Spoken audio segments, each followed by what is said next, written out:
When Congresswoman Jasmine Crockett questioned Melania Trump's immigration path live on air, she didn't just stir outrage, she detonated a conversation America had long tiptoed around. It began like any other primetime political panel, glossy graphics, snappy intros, for people speaking over each other. Crockett sat second from the left, flanked by a conservative strategist with a smug grin and a booming voice. The topic was immigration, again. The moderator asked how political families have shaped the narrative. That's when Jasmine leaned in, eyes steady. No blink. No hesitation. If we're going to talk about who belongs in this country, she said, maybe we should start with Melania. The room froze. 3 full seconds of silence, even the host, usually quick with a redirect, paused. The strategist pounced, eyes gleaming. Are you actually suggesting the former First Lady should be deported? Jasmine didn't flinch. I'm saying if we're going to weaponize the word illegals, then yes, let's talk about everyone's path. Her modeling visa. Her green card. The fast-tracked process. That's fair game now, right? The network didn't cut away.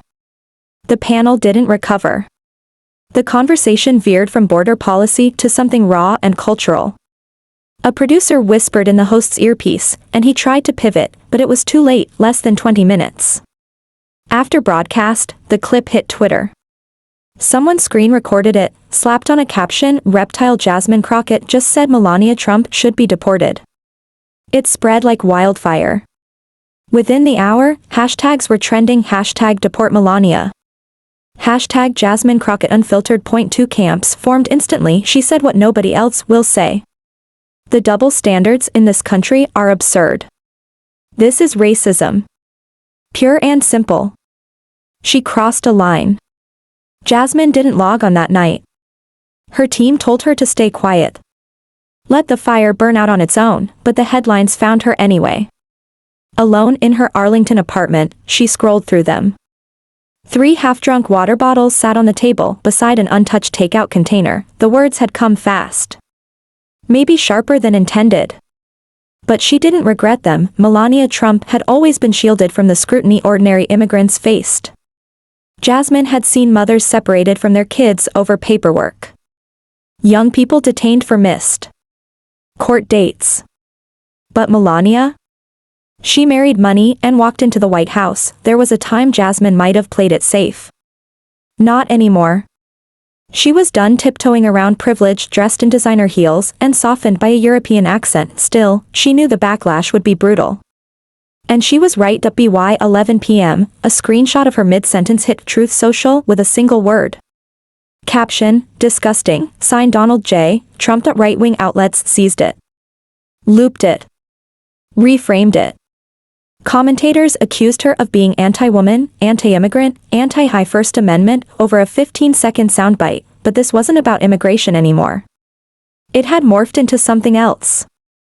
Something bigger. At 11:42 p.m., Trump posted again, Jasmine Crockett's attack on Melania is disgusting, racist, and anti-American. This is what the radical left thinks is decent. She should apologize immediately. The post was reshared 25,000 times in an hour. Screenshots flooded Instagram. TikToks went viral. YouTube thumbnails screamed, when did it become okay to deport the First Lady? By midnight, Fox News was live. Tonight, we've witnessed one of the most disrespectful attacks on a First Lady by a sitting member of Congress. At 1 a.m., Marjorie Taylor Greene demanded censure. This is dangerous hate speech, she wrote. She's unfit to serve. Meanwhile, most Democrats stayed silent. A few liked tweets in her defense, but none went public. Right-wing influencers, podcasters, YouTubers had a field day. One viral video came from a guy in a flag tank top pacing his garage, yelling she followed the rules.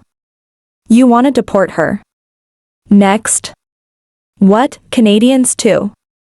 But the outrage wasn't the real issue. It was the distortion. Jasmine never said deport Melania. That was the internet's invention, repeated, clipped, reframed, and now believed to her actual words, maybe we should start with Melania, we're being reshaped into something else. Something hotter. By 6 a.m., conservative morning shows aired segments with her photo next to a bold caption, Democrat calls for deporting former First Lady. No quotes. No clarification. Just narrative. Back in D.C., Jasmine's team was scrambling. Her chief of staff, Leo Mercer, hadn't slept. At 7:03 a.m., he called, "We need to talk about messaging." Jasmine was already awake, legal pad in front of her. 2 columns, truth and noise. Under truth, she'd written, "I didn't say deport. Hypocrisy is real, I'm not apologizing." Leo was calm and firm. "We're losing control of this. They think you said something you didn't. So let's remind them what you did say." She didn't look up. That only works if they're willing to hear it. Right now, they're not. This is fire, Jazz. A long pause. Then, "I'm not walking it back, Leo. If I do, they win. If I don't, they'll still try to bury me." He exhaled. "Then we figure out how to talk about it, on purpose, not just in defense." By 8 a.m., 3 staffers had crammed into Jasmine's apartment, laptops open, phones buzzing. They began drafting a press release. She stopped them. "No press release." They looked up. "If I say anything," she said, "I'll say it live. I'll say it myself, and I'll say it live," Jasmine declared, "but we can't control the questions," one aide warned. "That's the point," she replied. "I don't need a safe space. I need the truth to breathe."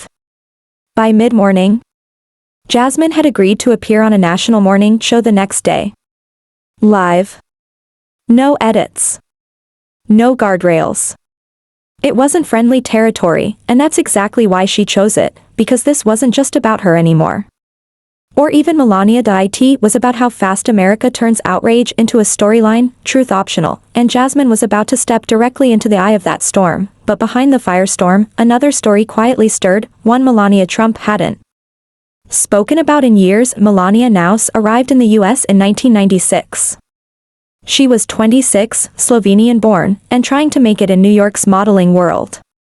Her visa, an EB-1. Nicknamed the Einstein visa, it's designed for people with extraordinary ability. Some say she qualified. Others still scoff. The truth is murky. Back then, exclusivity ruled fashion, and Melania had connections. She worked with top photographers, walked elite runways, and started dating a real estate mogul named Donald Trump just 2 years after arriving. By 2001, she had a green card. By 2006, she was a U.S. citizen. Her path was technically legal, but unusually smooth. EB-1 visas are rare for people without global acclaim. Green cards usually take longer. Citizenship, even more. But Melania's ascent was seamless, some might say suspiciously so. Still, she rarely discussed it. Guarded. Polished. Present, but private.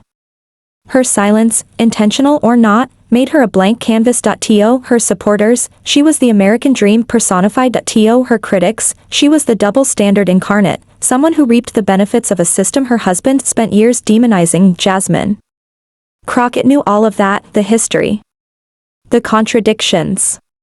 The selective enforcement of immigration law, harsh for some, gentle for others, and she knew, the moment she said Melania's name on live TV, the backlash wouldn't be about facts.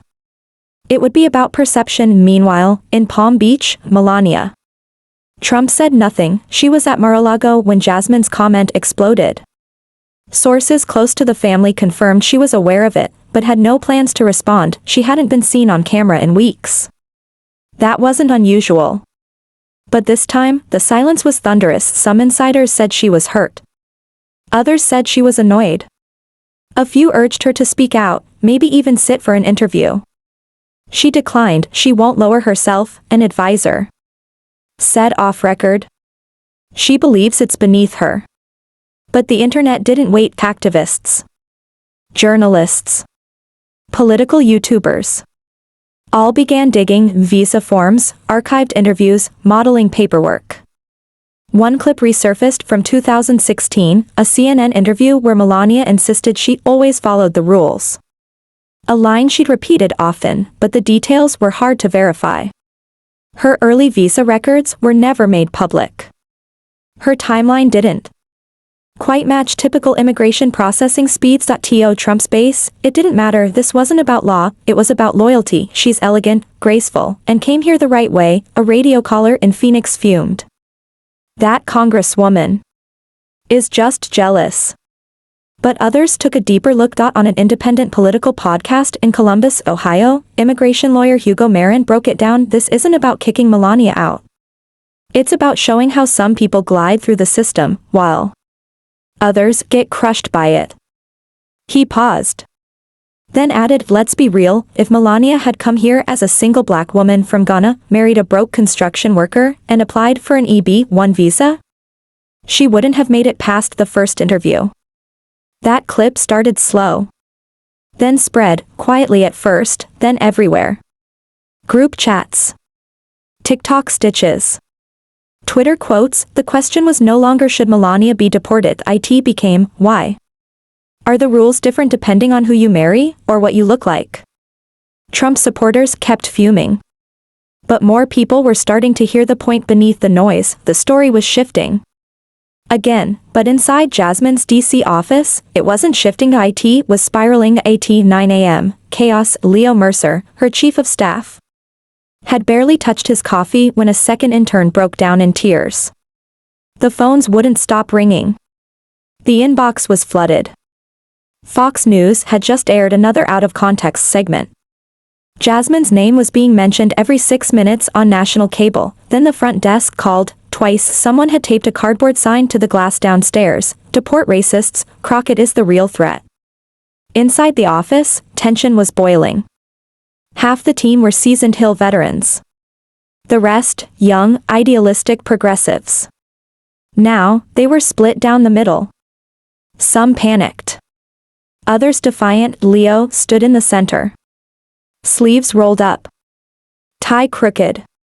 Eyes scanning the room like he was holding the roof together with willpower. We cannot keep reacting, he said. Right now, they control the story. A junior aide looked up. Then let's hit back. She said what she meant, one staffer said, arms folded. So let's say it again, clearer, louder. Another shook her head. This isn't a policy fight anymore. It's tribal now. We're getting death threats. Leo's phone buzzed. Again. He didn't look, just rubbed the bridge of his nose. We need a direction, he muttered. Not another tweet. Then Jasmine walked in no makeup. Navy blazer over a plain white tee. She looked tired, but focused, like someone who'd slept with her eyes open. Her phone was still in her hand, screen lit with a message she hadn't answered yet. A longtime mentor urging her to apologize. She tossed the phone on the table. I'm not walking anything back. Silence. Someone exhaled. Another staffer looked down. A few gave subtle nods. Leo stepped forward. Jazz, no one's asking you to walk it back. But maybe we reframe it. Focus on the double standard, without saying her name again. Jasmine dropped into her chair. That's the problem, Leo. The double standard is Melania. He didn't argue. But strategy demanded precision. There's a difference, he said carefully, between making a point and making an enemy. She leaned back, arms crossed. He made me the enemy the second I opened my mouth. The silence thickened. Then, from across the table, a quiet voice, I know this probably doesn't matter, said Jamila, an intern just out of Howard. But my mom cried when she saw that clip. She said finally, someone said what we've all been thinking. Jasmine looked at her. Just for a moment. That was all she needed. This isn't about Melania, Jasmine said. It's about who gets judged, who gets forgiven, and who gets told to go back. Leo cleared his throat. We need to be ready. Trump's team is prepping a response. If he smells blood, he already does, Jasmine cut in. They're coming after my personal life. My campaign records. My bar filings. Newsmax called. My sister. The room tensed. Shoulders straightened. Fingers stilled over keyboards. Leo stepped in again. Then we don't defend, we lead. If you're gonna take the heat, make it count. Say the hard thing. Say it so clearly they can't twist it. Jasmine nodded. Book the morning interview. The big one. And tell them I'm not reading a statement. Leo blinked. Live? Live? Someone in the back whispered, she's going in unscripted. Jamila spoke again, voice steady. She is the script. For the first time that morning, the room didn't feel like it was falling apart. It felt like something was about to break open. Outside, the noise kept rising, new headlines, more outrage. Jasmine's words looped, clipped, twisted. But inside, something else was building. They weren't backing down. They were preparing to speak louder. Across the country, in a downtown LA studio, a different kind of pressure was mounting. The lights were brutal, the kind that flattened shadows and made every blink feel like a statement. Jasmine sat in the studio chair. Mic clipped to her lapel. Hands folded. Across from her sat Elise Doran, a veteran journalist known for her calm delivery and devastating follow-ups. America Morning. Focus had nearly 4 million live viewers. Elise opened softly. Congresswoman Crockett, thank you for joining us. Thanks for having me, Jasmine replied. No small talk. No handshake. Elise didn't warm up. We've all seen the clip. I want to give you a chance to clarify. Did you call for Melania Trump to be deported? Jasmine didn't blink. No. I didn't say deport. I said if we're going to judge who belongs in this country, then let's stop pretending some people are above scrutiny. Elise tilted her head. You understand how that sounded to a lot of Americans. I do, Jasmine said. And maybe that's good. Because it forced a question. Why is Melania's immigration story untouchable while people who look like me get torn apart over a missing document? Elise pressed. Some are calling your comment anti-immigrant. Even racist.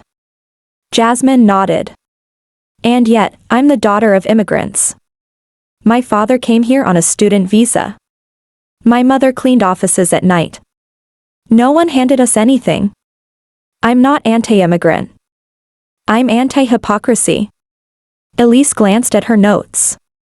So you believe Melania Trump benefited from a double standard? I believe her path deserves the same questions we ask poor, undocumented brown women who've lived here for 20 years and still get cuffed at traffic stops.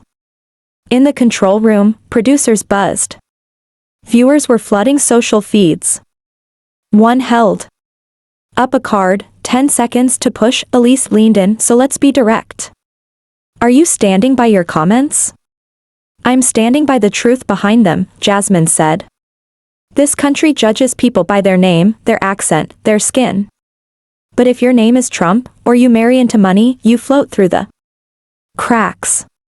If saying that out loud makes people uncomfortable, maybe it's time they got uncomfortable. Elise blinked.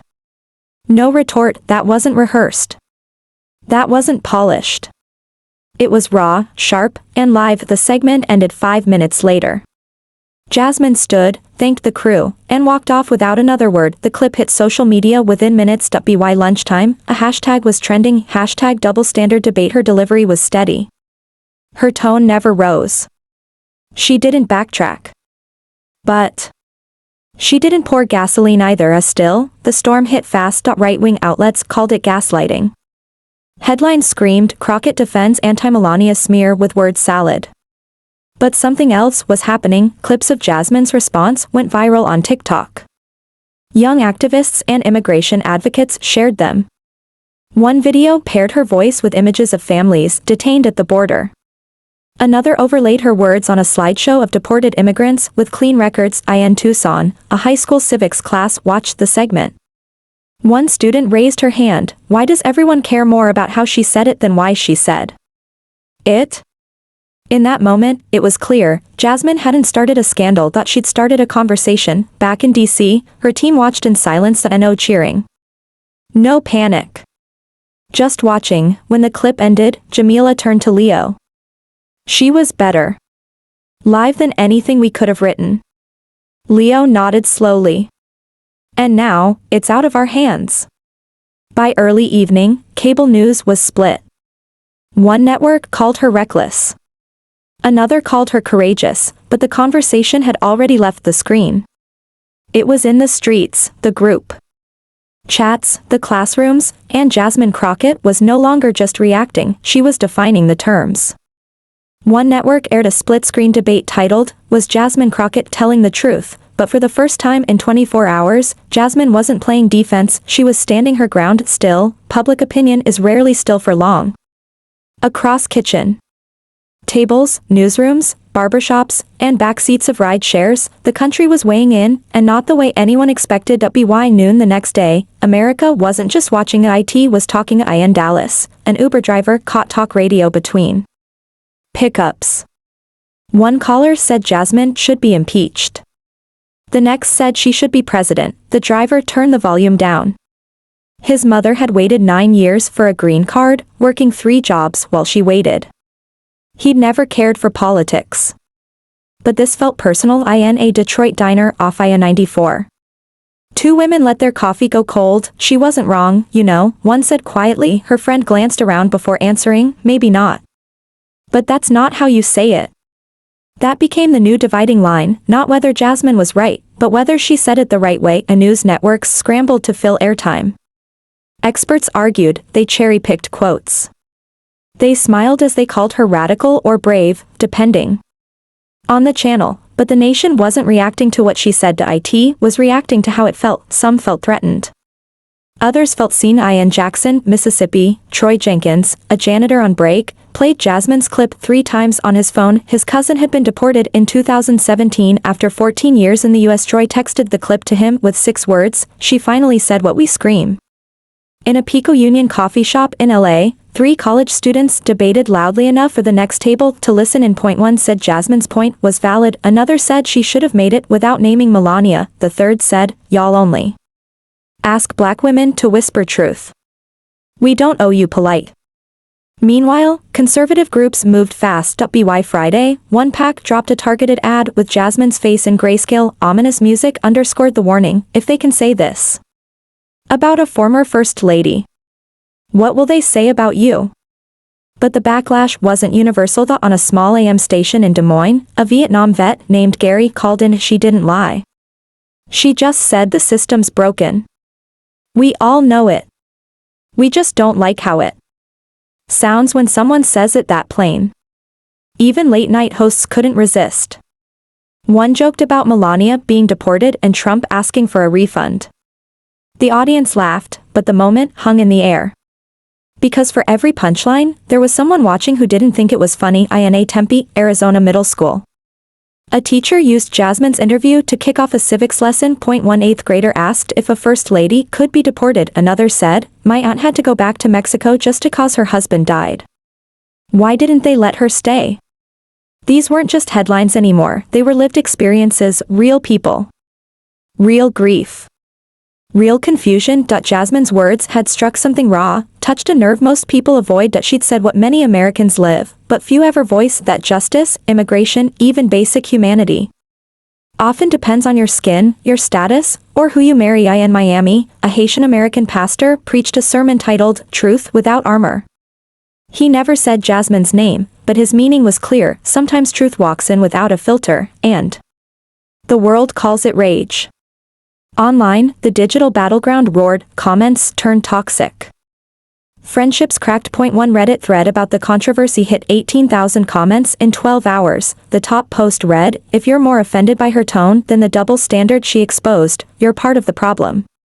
Still, not everyone was fighting. Some were listening. They replayed the interview, read old articles, looked up Melania's visa history, quietly reconsidered. Some even posted, "I never thought about it that way before." And Jasmine's team started to notice. For all the noise, there was movement. Not just from activists and commentators, but from regular people's teachers, workers, parents, Even a few journalists began softening their tone. Jasmine hadn't flipped the system, but she'd nudged the needle, and that was enough for now. But Donald Trump doesn't let needles move without shoving them back. By Sunday evening, he was too quiet. Then no morning rants.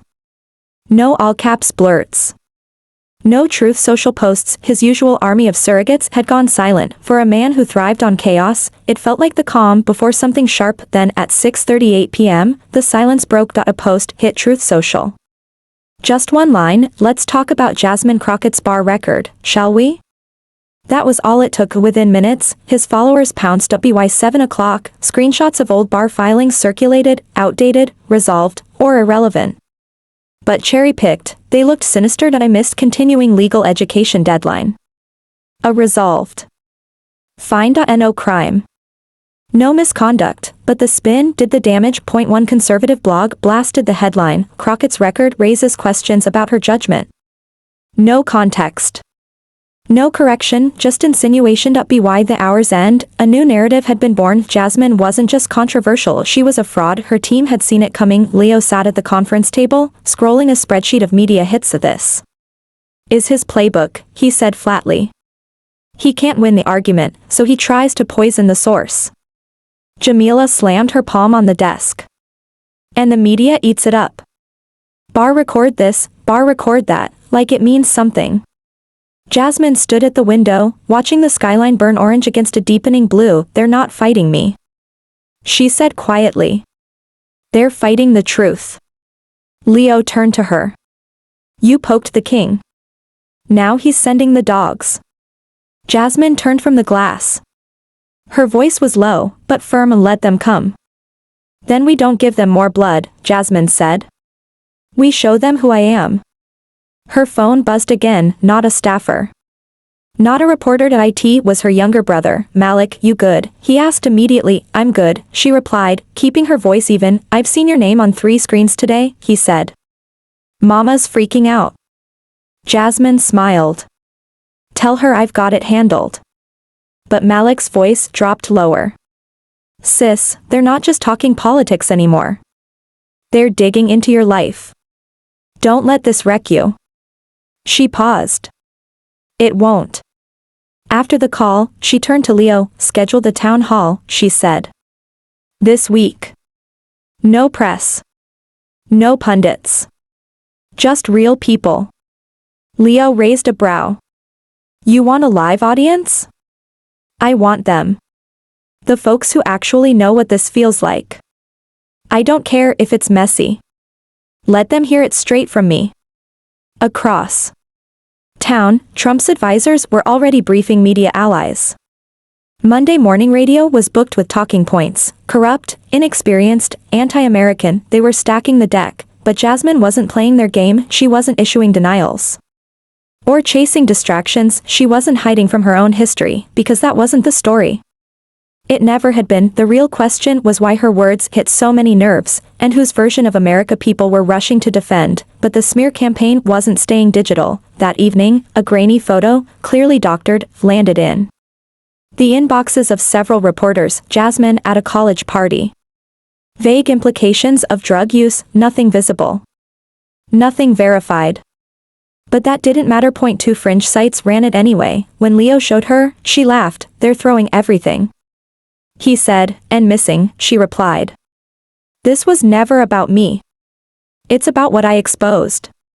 But later that night, alone in her apartment, Jasmine lay awake, eyes on the ceiling for more than an hour. She thought about her parents, working 2 jobs apiece just to afford a down payment. She thought about families in her district who'd buried loved ones during deportations. She thought about how many times she'd been told to watch her tone in rooms where white colleagues shouted without consequence. And then she thought about Melania Trump, not with anger, with curiosity. Had she ever been through this kind of scrutiny? Had anyone ever made her answer for what her presence represented?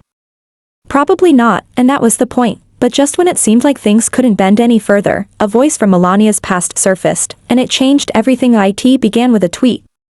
No press release. No hype, just a quiet post from a verified account. "I worked with Melania during her early days in New York. Y'all might want to hear what I have to say. It's not what you think." At Zoe Ramirez NYC. Few noticed at first, until someone dug up an old Elle magazine spread from 1997. Zoe Ramirez, Puerto Rican-American stylist. Once part of the Manhattan modeling circuit that she'd worked with Melania before. The Trump name, before the politics, before the gowns and photo ops. Later that day, Zoe went live on Instagram. No makeup. No glam. Just a woman in her 50s sitting on a couch in Queens. I've been quiet for years, she said calmly. I'm not here to protect anyone. But I'm also not here to lie. She didn't villainize Melania. She was tall, thin, European, spoke 5 languages. People bent the rules for her from day one. The comments poured in, some grateful, some defensive, some furious. I helped her get her first real job, Zoe continued.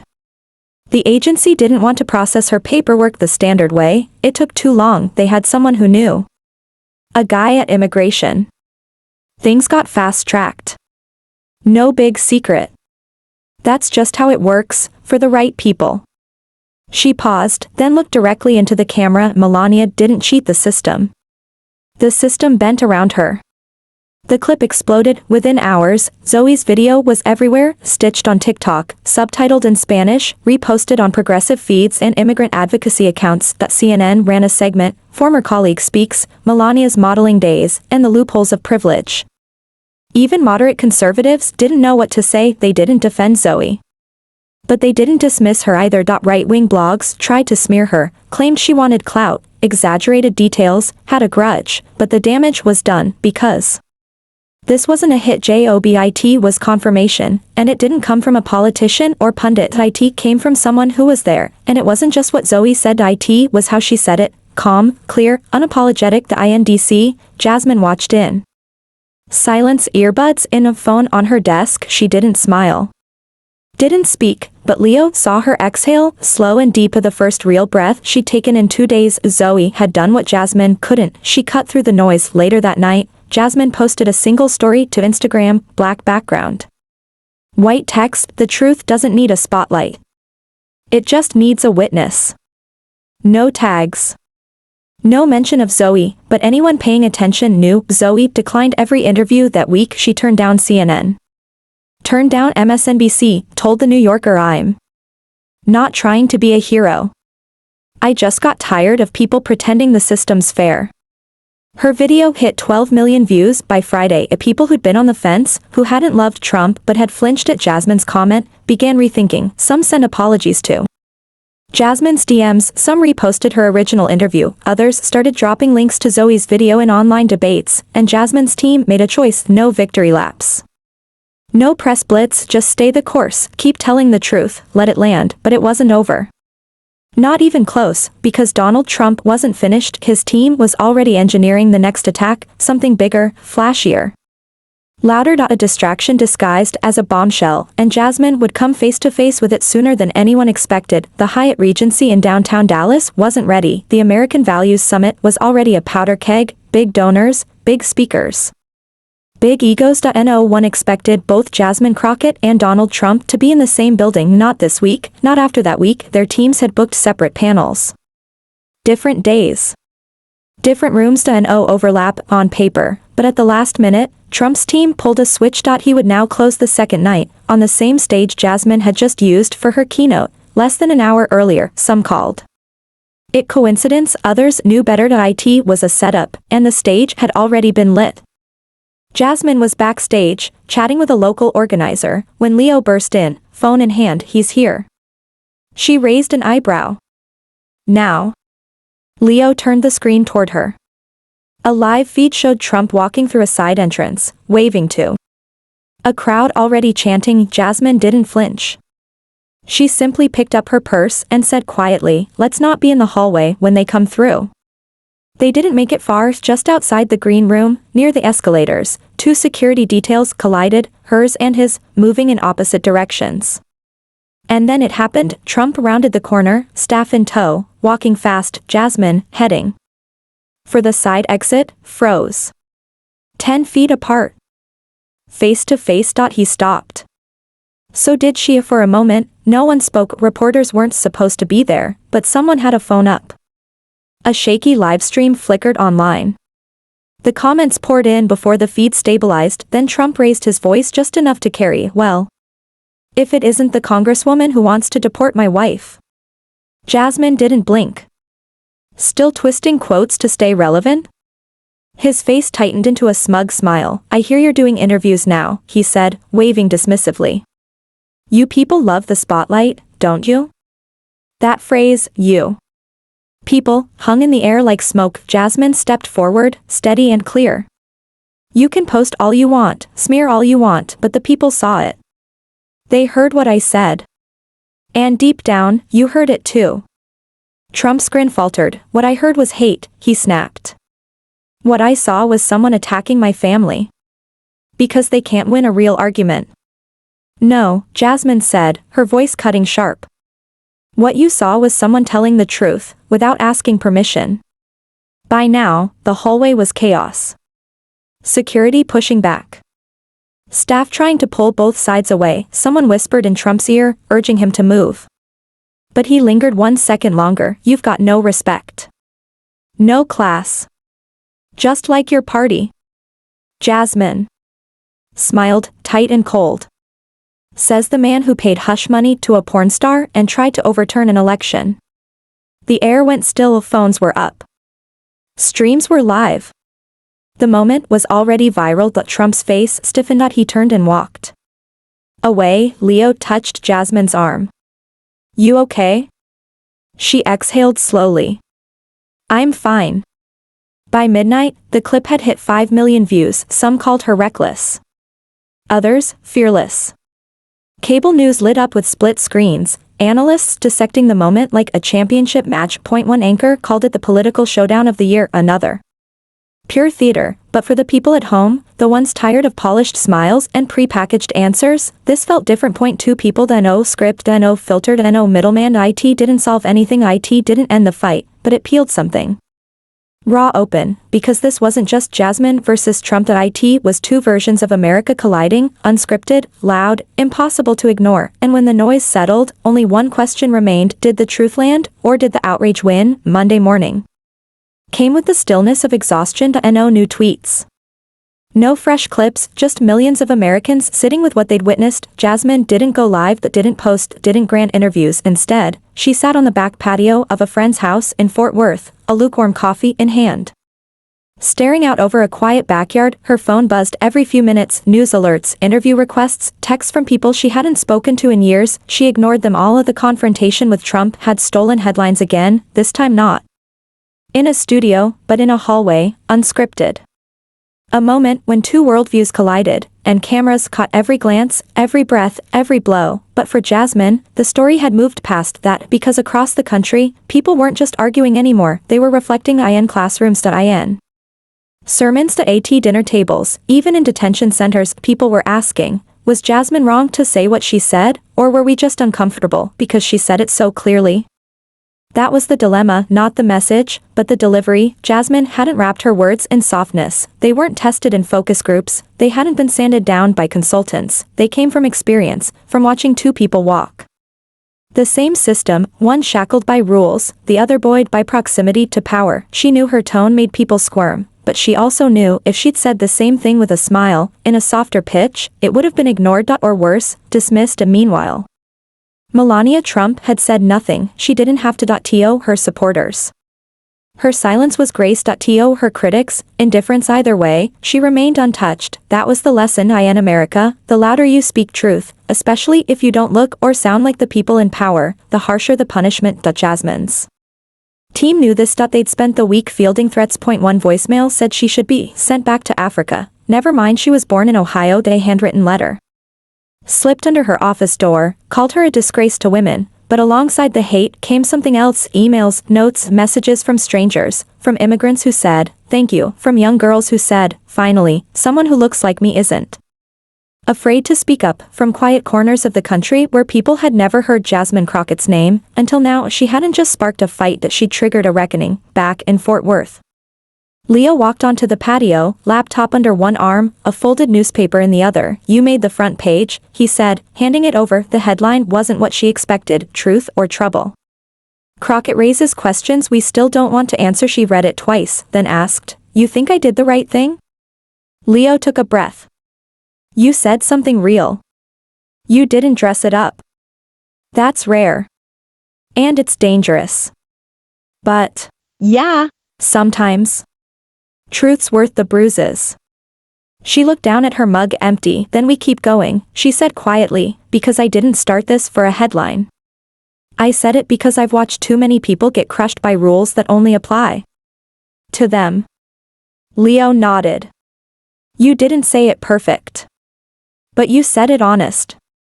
And that was the story. In a country addicted to spin and sound bites, Jasmine Crockett reminded people of something uncomfortable, that truth doesn't always come polite. Sometimes it's raw, unvarnished, flawed, and necessary. The real question was, never should she have said it. It was why her words shook people so deeply, because maybe the discomfort wasn't about her tone, maybe it was about the mirror she held up, and if that kind of truth still scares us, maybe we're not as free as we think.